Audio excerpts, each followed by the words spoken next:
Bienvenue à la promesse du jour.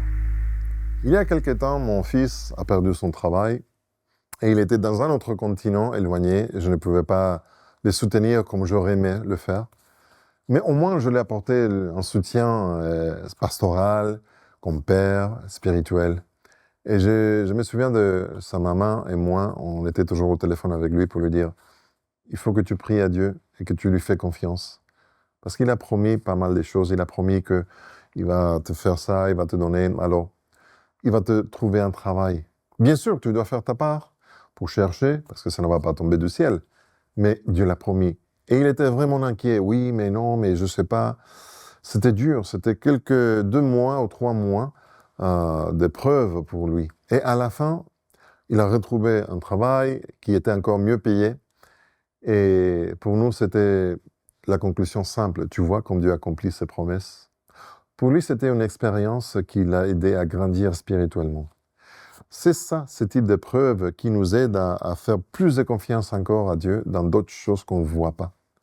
Aujourd'hui, nous avons une promesse à partager avec chacun de nous. J'espère que ça va t'encourager. La promesse se retrouve justement dans Titus, chapitre 1, verset 2. Je vais lire dans la version Nouvelle Français courant. « Si je suis apôtre, c'est aussi pour qu'il possède l'espérance de la vie éternelle. » Les autres possèdent une espérance de vie éternelle. Et Paul finit en disant « Dieu, qui ne ment pas, nous a promis cette vie de toute éternité. » J'aime bien parce que Paul nous dit que Dieu ne ment jamais.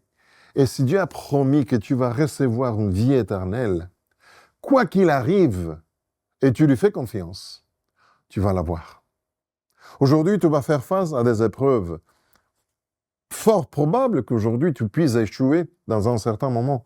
Et tu ressens de honte. Tu ressens des choses qui ne sont pas bonnes. Mais si tu reviens à lui et tu lui dis « Désolé, je ne veux plus le refaire », il t'a promis que la vie éternelle est toujours là. Il ne ment pas. Il ne change pas d'avis. Parfois, il y a des situations graves où les gens perdent la vie pendant la journée. J'espère que ce n'est pas ton cas aujourd'hui. Mais sache que même dans les pires cas, la vie éternelle a été promise et Dieu ne ment jamais. Ça, c'est la promesse du jour. Je suis Pedro Torres. Que Dieu te bénisse.